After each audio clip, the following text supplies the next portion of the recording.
Hello, and welcome to the fourth English Today Business DVD. In this DVD, you can watch another 4 episodes of our story, On the Job, followed by the business skills section that looks at another aspect of win-win language. We'll then look at the following language topics. Describing the stages in a business transaction. Expressions used at international business fairs. The language and delivery techniques used in presentations. So, have fun and enjoy your viewing.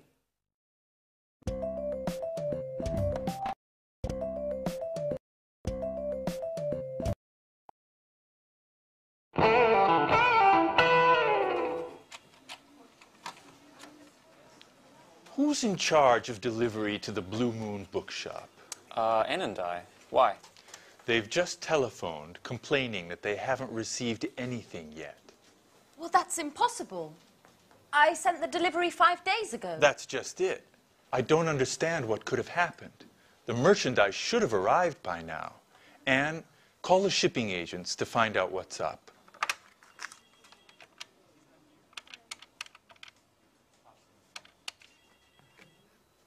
Hello, am I speaking to Fast Shipping? This is Anne Baxter from Pilgrim Publishing. I'd like to follow up on the merchandise we sent 5 days ago. Sorry? What? That's impossible. There must be some mistake. You can't have delivered it. Our client has just telephoned saying that they haven't received anything yet. Okay. Okay, I'll take a look at the paperwork and get back to you. Yeah, bye-bye. Well, Fast claims that the goods were signed for by the consignee. Rachel, go get the bill of lading. We need to look into what caused this mistake. Gary, are you sure you provided the exact address? Certainly, I still remember it. It's 35 Lafayette Avenue, Orange. That's it, all right. What about the duty? Do you remember paying it? Duty? Excuse me, Mr. Stevens, but we're EU members and aren't required to pay duty. Merchandise is free to move between the member states, and duty is no longer required, nor is documentation. EU? What does Europe have to do with it? Excuse me, but Orange is in France, isn't it? Good God, Gary. Blue Moon is in Orange, but not in France. Orange is a city in Massachusetts, USA. Call the bookshop immediately. What an idiot. That's why I paid less on freight charges than was budgeted.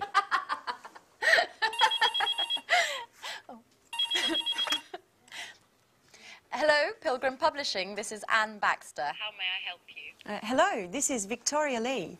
I'm calling in regards to the shipment. I was wondering if you had any news yet. Yes, actually, I was just about to call you.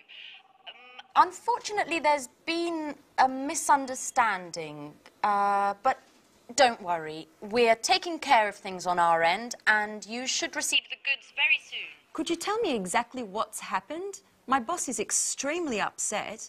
The shipping documents were in order. According to the bill of lading, the supplies should have already arrived. Can you explain why the merchandise is blocked in the custom warehouse? Customs? Oh, no, you see, I'm afraid there's been a slight problem in addressing the goods, and they've been sent to a destination in France instead of Massachusetts. France? Massachusetts? What are you talking about? The merchandise was destined for China. China? Excuse me, are you the owner of the Blue Moon in Orange, Massachusetts? No, I'm not. I work for Spectre. We're a multinational sporting goods manufacturer. I'm speaking with Fast Shipping. Well, actually, no. This is Pilgrim Publishing. I'm afraid you've got the wrong number. But we do have something in common. We both use the same courier.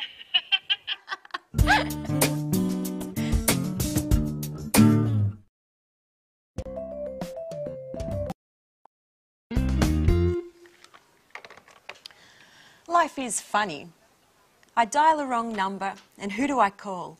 A publishing house. Maybe it's fate. Nice young woman as well. What was her name? Anne Baxter, that's right. We use the same couriers and are both having problems with deliveries. What a strange coincidence. Mrs. Lee, have you spoken with fast shippers yet? Not yet. The number's always busy. We have to figure out what's happened. This delivery delay is costing us a lot of money.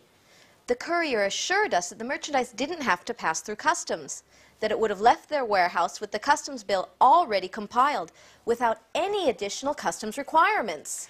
That's right. Considering the shipping costs, they're so high because they include all international delivery costs, such as transit, loading and unloading, assembly, and warehouse storage costs. Just a moment. I've got it. Did you remember to attach the certificate of origin, Mrs. Lee? The certificate of origin? I don't really know what that is. It's never been required for our shipments. The certificate of origin is that document which states the merchandise's country of origin for customs purposes. It's absolutely necessary for companies doing business in countries which don't belong to the EU, provided upon customs officials' request. And China is one of those countries. I'm sorry, Mrs. Collins. I didn't know. I swear it. Up until now, I've never taken care of shipments. This is going to be one very expensive mistake. Oh, by the way, I'll be taking our losses caused by this delay out of your salary.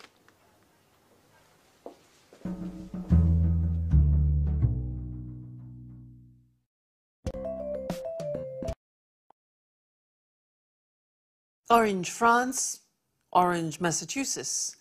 Well, that's an understandable mistake. But Orange, China?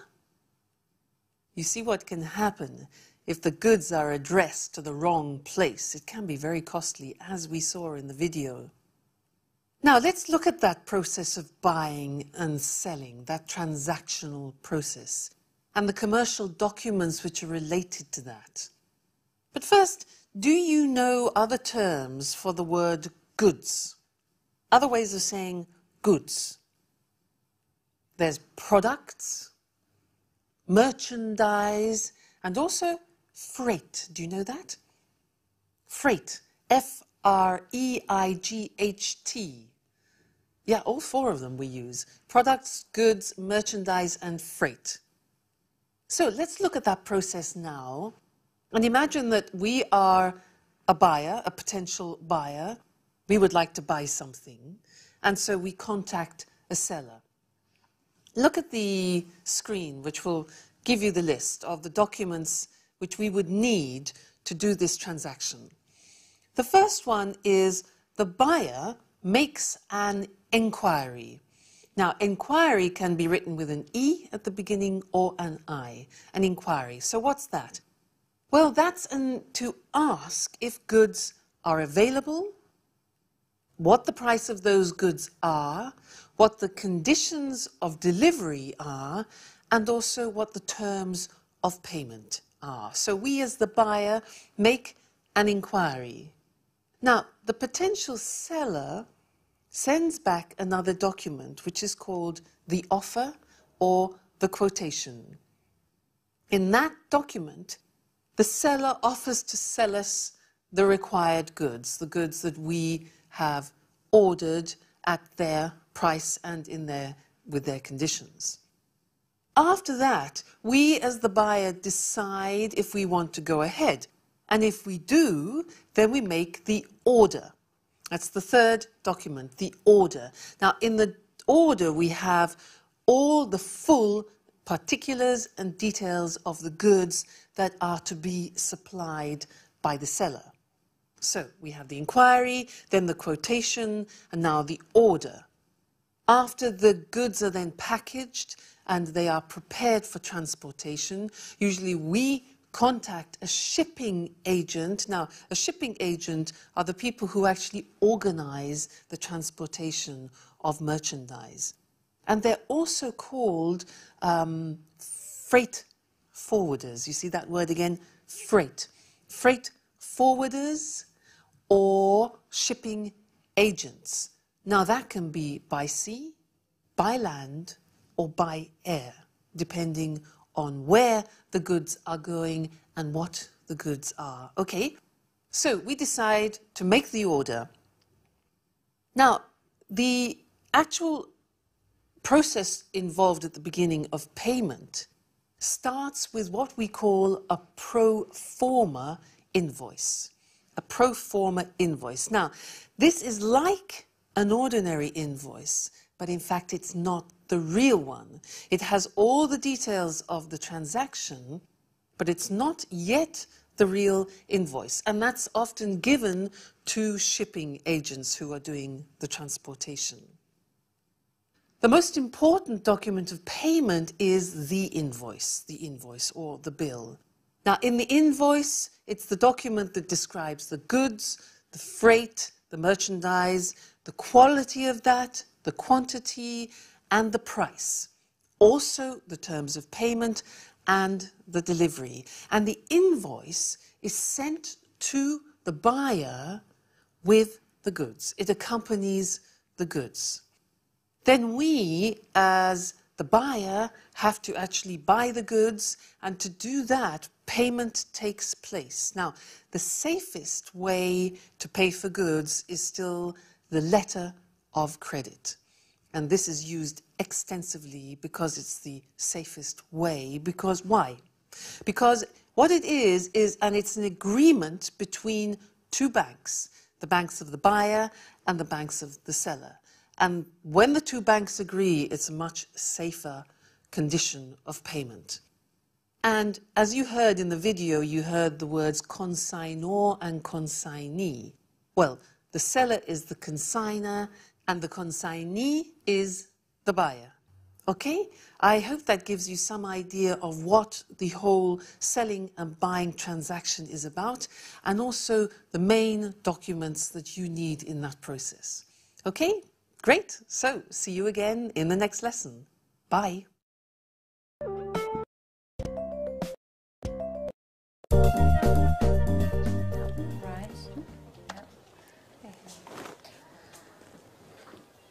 Welcome back, Gary. How was the International Book Fair in Frankfurt? Great. I cultivated a number of interesting contacts that could lead to great opportunities. I also participated in a very important conference on the current state of affairs in the international book market. Oh, do tell, Gary. Yes, okay, but just a brief summary because I've really got to get going. Mr. Stevens wants a report on the trade fair ASAP, and I've been away for 3 days, so I've got a ton of work to catch up on. In any case, a number of the top company representatives from the largest international publishing houses participated. The most interesting presentation was surely that of John Schumann, one of the top experts in the publishing sector. And what did he have to say? Excuse me, just a moment. It's one of my contacts from Frankfurt. As I was saying, John Schumann, using the most current data as his starting point, he determined that the publishing market is growing slowly and that the number of readers is stagnant. It's the readers who already buy books and who want to increase the size of their libraries who are responsible for sales. To cut a long story short, the current crisis has been around for a while. Unfortunately, yes.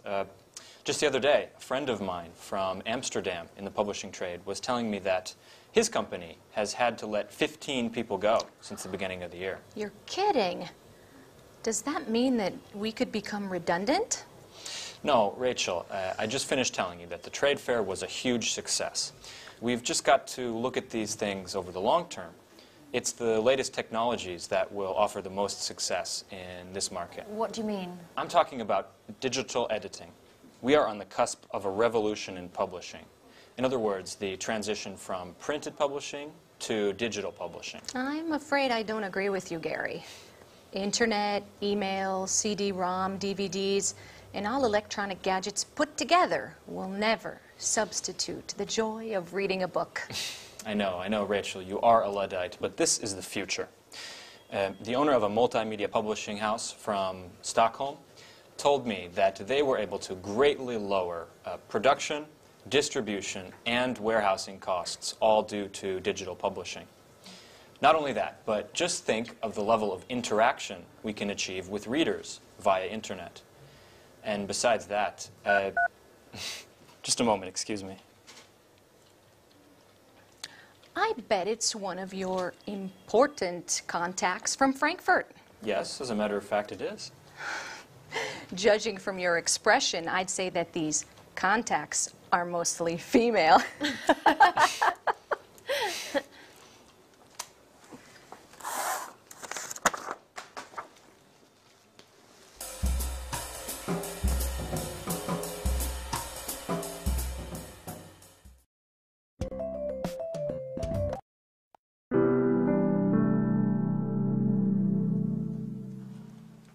Oh, hi, Victoria.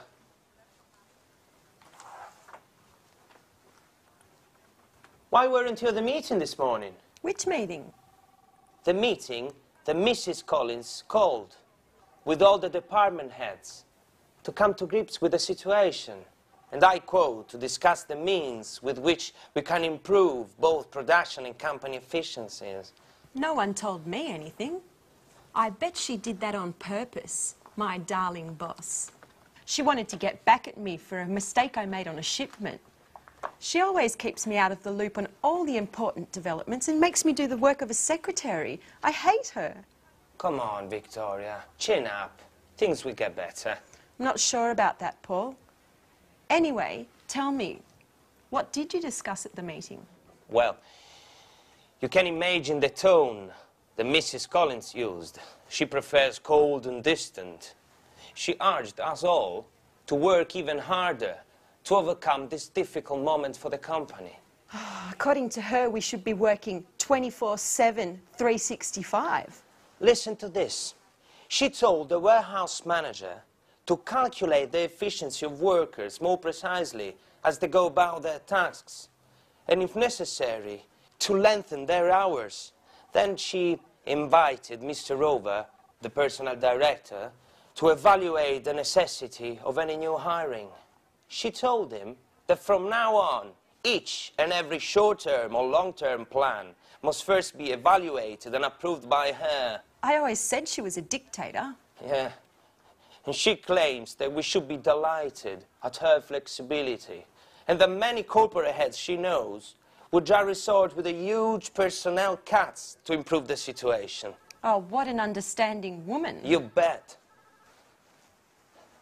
Then she added that companies need to meet deadlines and to work within strict budget in order to keep clients satisfied and remain competitive in the market.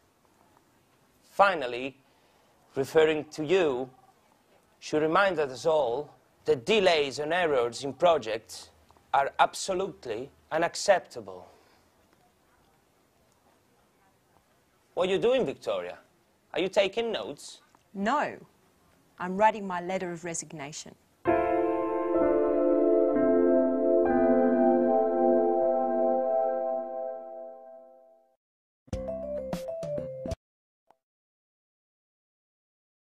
Did you hear what she said? She said, I'm writing my letter of resignation.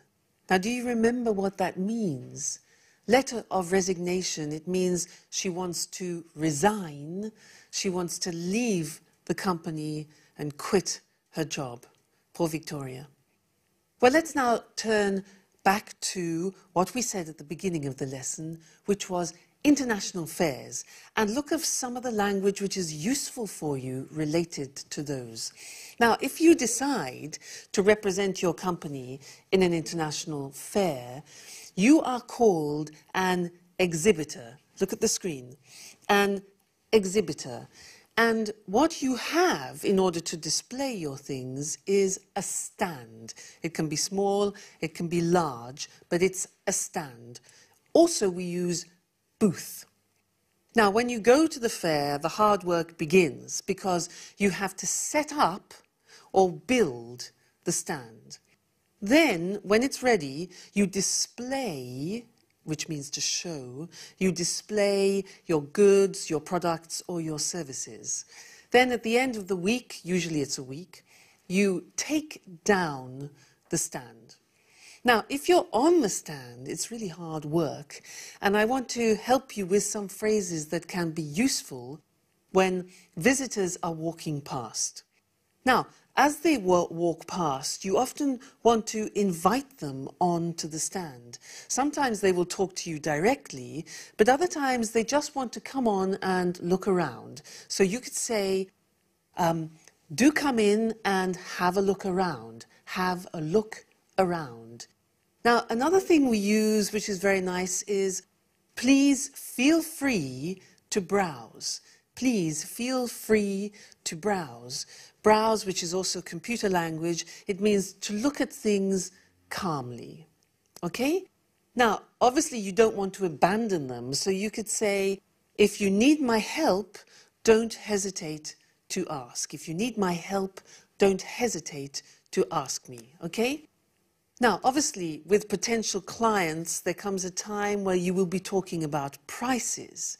So, often a question that they will ask you is, what price discount do you offer on large quantities? Price discount, okay? Or what discount do you offer on upfront payment, which is an American term, or cash in advance, which is the British term. So that means you pay upfront, you pay before receiving the goods. Now, when you're answering questions like that, it depends on the person you're talking to, because they might be from Japan, from Germany, from America. So an important question to ask is, which currency would you like me to quote you in? Which currency? It could be yen, it could be pounds, it could be French francs, for example. So which currency would you like me to quote you in? Now, you could also say, for example, our price is X works, fob, or chief. Now, these might be familiar to you. They are the specific Incoterms. Incoterm means the international contract terms. Okay? Let's move on. Payment. Now, that's an important consideration. The question could be, what are your terms of payment? And you might want to answer, well, we usually work with a letter of credit. And as we said before in the previous lesson, a letter of credit is probably the safest term of payment. Then delivery questions could be, how long will it take you to deliver after confirmation of the letter of credit? Other possibilities are, they will ask you, what are your delivery conditions?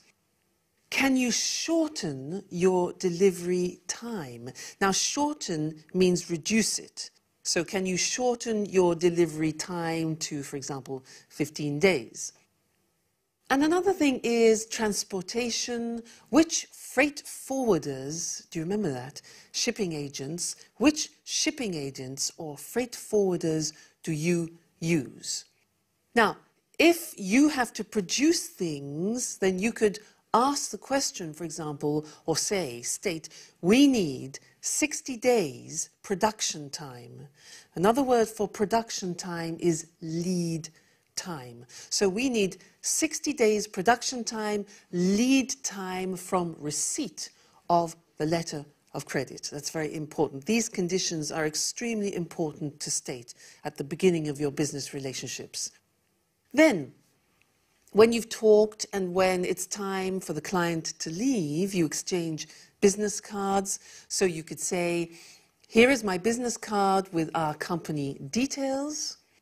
You can reach me on this number anytime during office hours. Notice we say you can reach me, you can phone me, you can contact me.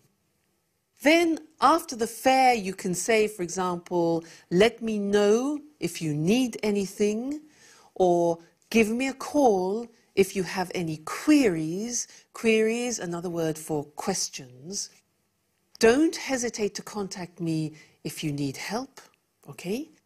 And then just wish them have a good trip back, because they've probably traveled from another country. All right? Well, I hope that helps you in some way to deal with the situation when you're on the stand. And good luck, because it's really hard work. Okay, thanks very much, and see you in the next lesson. Bye.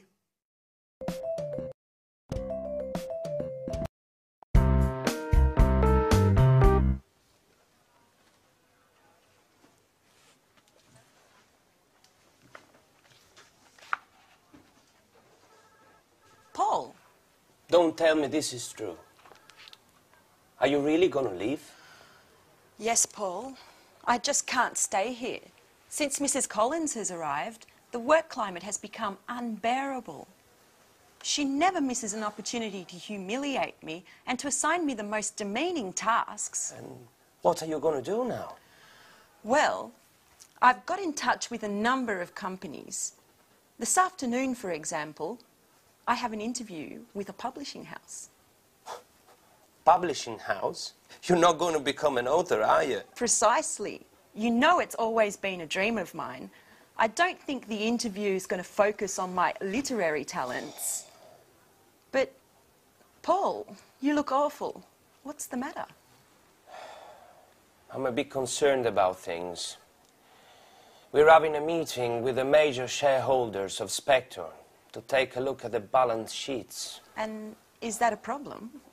Well, as you know, the year-end balance sheets provide an overview of the economical, fiscal and fiduciary effectiveness of our management. And I certainly hope that scrutinizing the books won't uncover inconvenient discrepancies that could lead to a change of a company leadership. What exactly are you referring to? As you know, things haven't been rosy lately, even if there has been a slight improvement in share prices during the last quarter. However, at the same time, the outstanding debts to our suppliers have also increased. In other words, our revenues don't cover our expenses. The situation is serious then. That's right. I'm afraid we'll need to resort to additional outside financing. I've been calculating the various balance sheets entries to understand what's causing our debts and try to develop a plan of attack to get our weak points under control. The results are anything but encouraging. As you well know, the solidity and integrity of our financial core assets are indispensable to keeping our production capabilities intact and revenues flowing. I certainly wouldn't want to be in your shoes at the meeting. No kidding. I'm predicting lightning and thunder. I wish I didn't have to participate. Perhaps I could come down with a sudden case of flu or something. How about kidney inflammation accompanied by high fever caused by a highly contagious virus mysteriously present in the company? You'll laugh, but now that you won't be here, I'll have to double the work. By the way, they don't happen to need someone else at the publishing house you were speaking about. So you're a secret author as well? No, but I can do a lot of things. For example, use a computer, make photocopies, send faxes. That should be enough, shouldn't it? What a clown. I'm going to miss your jokes, Paul.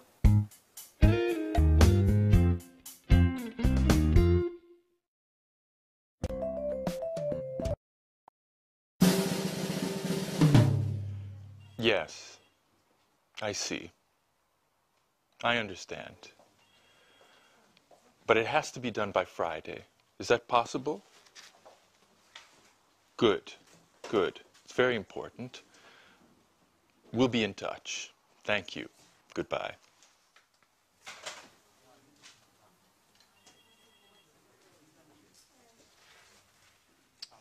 Mrs. Lee, you've got an exceptional CV. Well, thank you, Mr. Stevens. I don't quite understand why you left Spectre. According to this, you were in a position of considerable responsibility. That's true. I was very satisfied with my job at the beginning. I had a very prestigious position and many high-profile projects were sent my way. However, once Spectre was taken over by a Japanese multinational, things just took a turn to the worse. My boss was let go, many of my colleagues were transferred, and I was relieved of my duties. And of course, well, maybe I shouldn't tell you. Please do. No reason to be afraid. Well, the truth is, I just didn't get along with my new boss. I appreciate your frankness. Sincerity is one of the main qualities that I look for in my employees. But tell me, Mrs. Lee, how are your bookkeeping, invoicing, and administrative skills? Excellent, I would say. But I wanted to speak to you about an... Are you familiar with the publishing market? Yes, to a certain degree. But as I was saying, ever since I was a child, I've always been fascinated by... You can tell me about your dreams at another time, Mrs. Lee. Currently, we're busy with our year-end balance sheet, and I need a well-trained assistant to prepare an assessment of our administrative expenses and to study our assets and liabilities. You, considering your experiences, appear to be a perfect fit. Well, thank you, Mr. Stevens. But once this emergency has blown over, I was wondering if perhaps you could take me into consideration as Yes? as an author. I'm quite talented. My literature professor at university used to encourage me. This is not a school, Mrs. Lee. I got in touch with you to speak to you about our marketing office. That's what I'd like to hire you for. Please don't be offended, but keep your dreams to yourself for the moment. As far as books are concerned, we can get started on the bookkeeping immediately. Certainly. But later? We'll see. We'll see.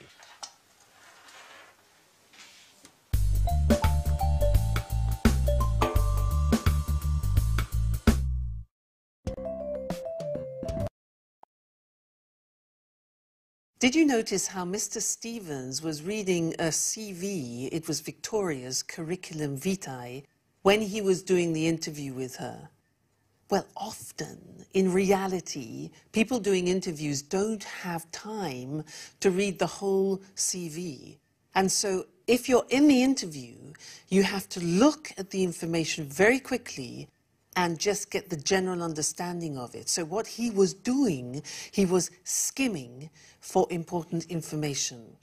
And that's what I want to talk to you about now, are the 4 skills that we use for reading, which are skimming, scanning, extensive reading, and intensive reading. So let's call on the screen to look at those. Now, the first thing that I talked about was skimming, which is what I said Mr. Stevens was doing.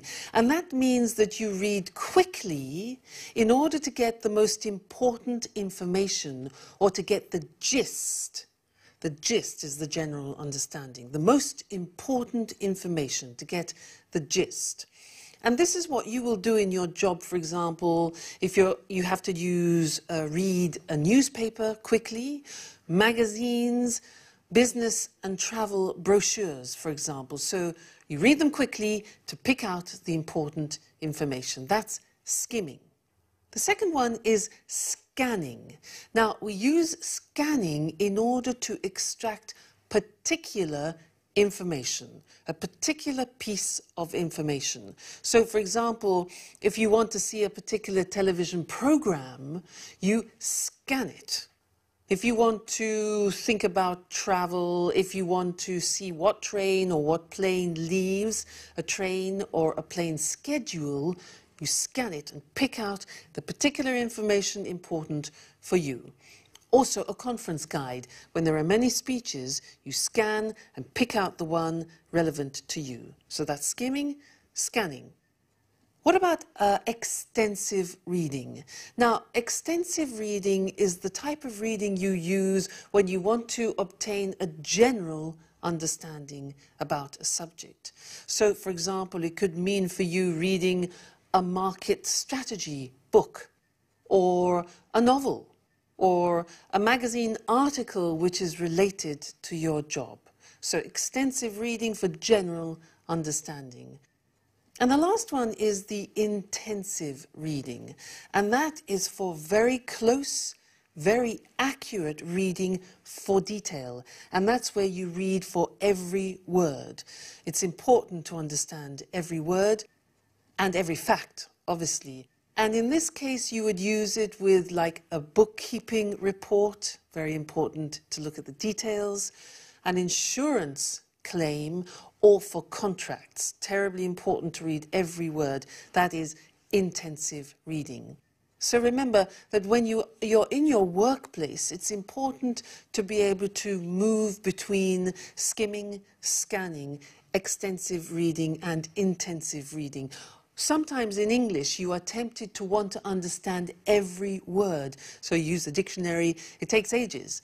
It's just not necessary. Remember, check on what the task is that you want to achieve and then choose whether you need to skim or scan, and don't bother about the words that you don't understand.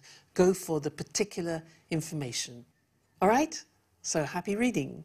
Bye and see you in the next lesson.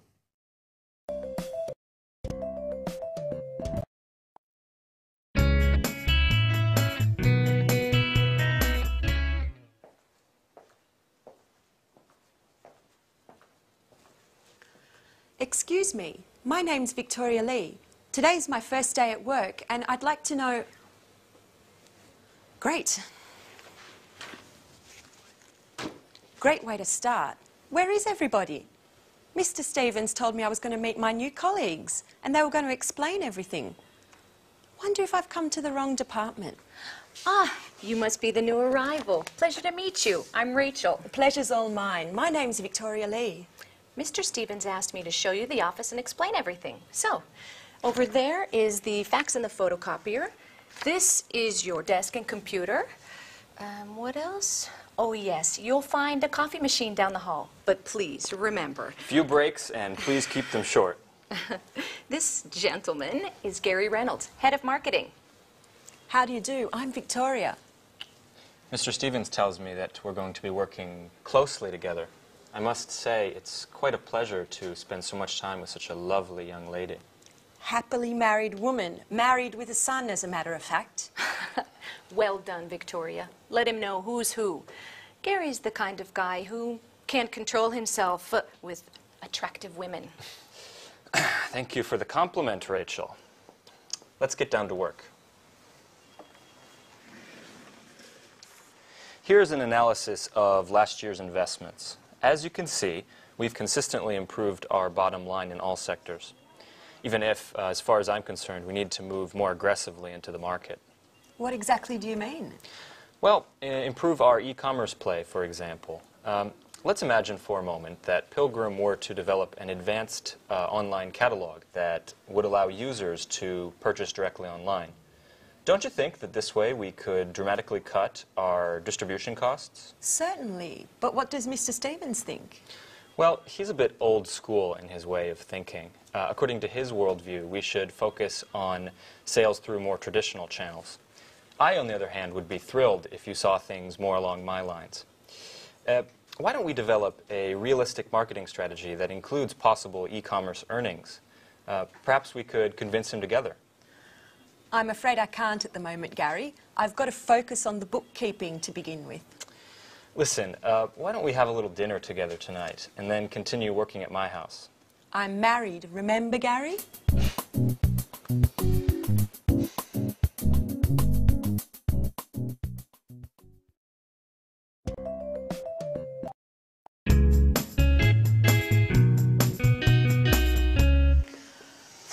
Statistics, accounts, reports. Not much has changed from Spectre. And I was hoping for a more creative position. See you later. Oh, hello. You must be the new hire. I'm Anne Baxter. I'm Victoria Lee. I recognise your name. Have we met before? I don't think so. Or perhaps we met at the Red Lion pub. I often go there with my friends. No, it doesn't sound familiar. Actually, I have a son, so I don't get out much. But still, I've heard your name before. Just a moment, now I remember. We met on the telephone when I was still working at Spectre. We both had that problem with our courier, Fast. Oh, yes. Oh, yes, I remember now. You were having problems with a shipment to China. Gosh, what a coincidence. Well, who would have ever thought we would end up working together? So, how are things going? Well, it's still too early to say. Today's my first day at work. Oh, well, I presume you've already met Gary. Yes, earlier. We're working on a project together. And I bet he's already invited you out to dinner. Yes, as a matter of fact. And he's probably told you that he loves working with charming young girls such as yourself. Yes, and how do you know? He always uses the same line. He did the same with me. How original. Well, I'm pleased that you've joined us here, and, well, I hope we'll become great friends. Yes, well, I'm sure we will. You're very nice. And who knows, maybe that telephone call was destiny.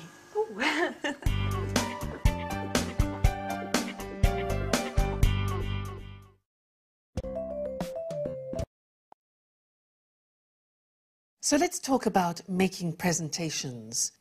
I think it's very important when you decide to make a presentation to give it a good structure, because that will help you when you're actually giving it. So let's look at some of the language which will help you give the presentation structure, okay? And let's call on the screen to help us with that. First, it's important to draw everybody's attention to make sure people are quiet. So you could say, for example, shall we start? Shall we begin? Or let's get started. All right, now those are ways to draw the attention of the audience. Then you need to greet them. So you could say, for example, good morning, everyone, which is quite informal. Good morning, everyone. More formal would be, good morning, ladies and gentlemen. That's more formal. So you greet them. Then you introduce yourself. So it would be like this. And an example would be, let's get started. Good morning, everyone. Let me introduce myself. My name is Louise Evans, and I'm in charge of marketing. Okay, so you give your name and also your position of responsibility in the company. So you can say, I'm in charge of, or I'm responsible for marketing. Then you need to introduce the topic of your presentation. So you could say, the aim or the purpose, watch the pronunciation, the aim or the purpose or the objective of my presentation today is to talk about the marketing strategy. So 3 words, aim, objective, or purpose. Good. You could also say, for example, I'd like to give you a brief overview or an outline. Now that's quite similar to summary. It means a general picture. So I'd like to give you an overview or an outline of our marketing strategy. Then you need to usually divide the presentation up into 3 or 4 or 5 points. So we could say, I'll divide my presentation up into 4. Notice we say, I'll divide my presentation up into. It's quite complicated, that. I'll divide my presentation up into 4 points. Now, another word for points is items, or we could say headings, areas, sections, or subjects. Please don't say arguments, because an argument means a heated conversation between 2 people. So, I'll divide my presentation up into 4 main points, items, headings, areas, sections, or subjects. Then you need to look at the verbs that you can use, because you can say then, firstly, I'd like to discuss the marketing strategy. I'd like to introduce the marketing strategy. I'd like to look at is the same as analyze or consider. I'd like to explain, that means talk about the details so that people understand. I'd like to examine, I'd like to show, and I'd like to illustrate. These are the main verbs that you would use when describing what you're going to do. So firstly, you can say firstly, secondly, and finally, or last of all. So you see, you divide it up into sections. Firstly, secondly, finally, last of all. Now, it's often a good idea to talk about the duration, the length of your presentation, because often business presentations can be too long and boring. And if you say, for example, my presentation shouldn't take longer than 30 minutes, people are psychologically prepared and feel happier that they're not going to have to sit through a whole load of slides and a long, long explanation. Give them a time reference. Then, you need to decide when you're giving your presentation if you want people to interrupt you during it or if they should ask questions at the end of your presentation. Now, if you want to invite participation during the presentation, you could say, for example, please feel free to interrupt if anything's not clear. Okay? Please feel free to interrupt if anything's not clear, if you want to ask questions. Now, sometimes in a shorter presentation, you would prefer to take questions at the end of the presentation. So you could say something like this. If you have any questions, could I ask you to keep them until the end of the presentation? Let's look at that again. It's not easy. If you have any questions, could I ask you to keep them until the end of the presentation, when I'll be very happy to answer them? All right? So there you keep control of how much interruption you have in your presentation. So we've said, firstly, I'd like to discuss or I'd like to talk about the marketing strategy. Now, when you want to move on to the second point, you can say in English, good, now let's move on to my next point. Move on to my next point. Another possibility is, good, that brings me to my next point. So that's moving the presentation forward. If somebody interrupts you and you don't want to handle the interruption at that moment, you can say, yes, that's a very good question, but can I come back to that later? So recognize the question and say, that's a good question, to show that you're going to deal with it, but then say, can I come back to that later? And of course, if you say that, make sure you remember that question, make a mental note, and always answer it. Then, to conclude the presentation, you can say, I'd like to finish by saying that, or I'd like to conclude by saying that. Or you can say, in conclusion, I think we should, in conclusion. And the very last things to say are usually, thank you very much for coming. Thank you for your attention is not necessary because you're doing the work, they're there to listen to you. So it's just better, I think, to say, that's it, which means it's finished. And thank you very much. Thank you very much for coming, or thank you very much. All right? So I hope that helps you with your future presentations. Remember, structure is very important and it will help you remember things more clearly. So good luck with any presentation that you do in the future, and good luck in general with your business English. Bye.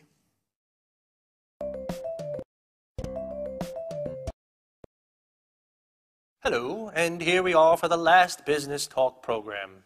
Hi there. Today we'll look again at win-win language, but this time we'll concentrate on the language of negotiation and small talk. We saw last time that those three fundamental points, organization, simplicity, and appropriate language, are very important in any context. But let's have a look now at how win-win language can produce positive results in a negotiation. Eric and I are going to act out an example of a supplier asking for a price increase to cover transport costs. As you listen, keep in mind team spirit and a positive approach. Listen, James, I'm afraid we're going to have to increase the cost of our deliveries to you. We can't go on delivering at the price we agreed last year. The cost of fuel is too high at the moment. I'm sorry, Carol, but I can't accept any changes to our agreement at the moment.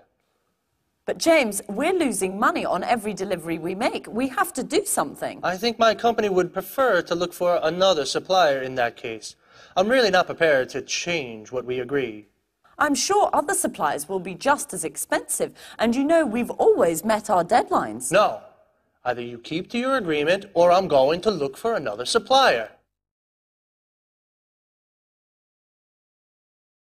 Now, this was a typical I win, you lose situation. Okay, now let's have a look at a possible outcome if win-win language had been applied. Listen, James, I'm afraid we're going to have to increase the cost of our deliveries to you. We can't go on delivering at the prices we agreed last year. The cost of fuel is too high at the moment. Carol, this is very difficult. Let's try to see if we can find an alternative solution.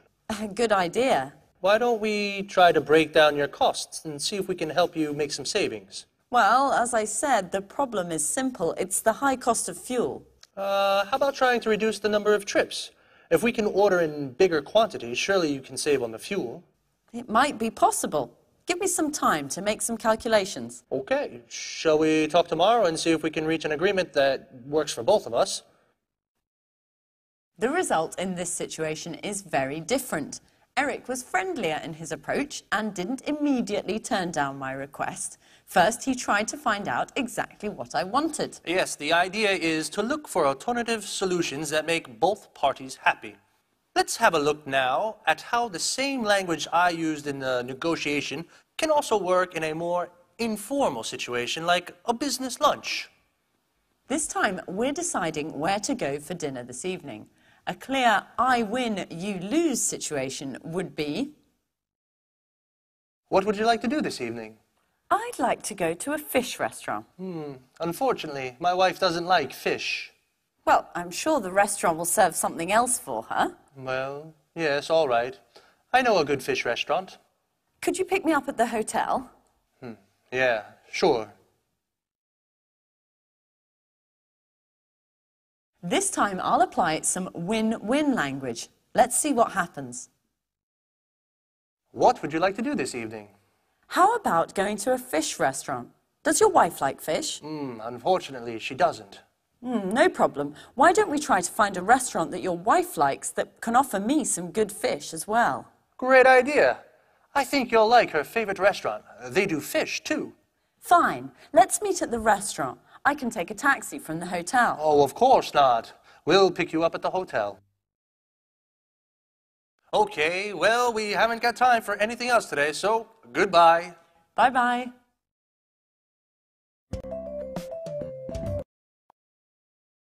So, if you're negotiating or deciding where to go for an informal business dinner, win-win language can really make a difference. Let's have a look at the 4 phrases used in both win-win situations that made this difference. How about trying to reduce the number of trips? Why don't we? Why don't we try to find a restaurant that your wife likes? Let's try to see if we can find an alternative solution. Shall we? What time shall we meet? When placed at the beginning of a sentence, these phrases involve the other person and keep them involved in the conversation. Even in informal situations, it's important that no one comes away feeling they've lost. So this technique can be very useful. The key to small talk is simplicity. Use open questions. Where did you go on holiday last year? They keep the conversation going. Try not to use closed questions. Did you go on holiday last year? They only require a yes or no answer, which can often finish a conversation. Prepare some simple responses to things that people may tell you. That's interesting. Congratulations. Oh, how terrible. That's too bad. Fantastic. Amazing. Most important, prepare an appropriate way to say goodbye. I think it's time for me to get back to the hotel. Thank you for a lovely evening. I'm afraid I have to be leaving soon. I still have to finish some work. It's been wonderful meeting all of you. Well, it's been really nice talking to you. Use win-win language and everyone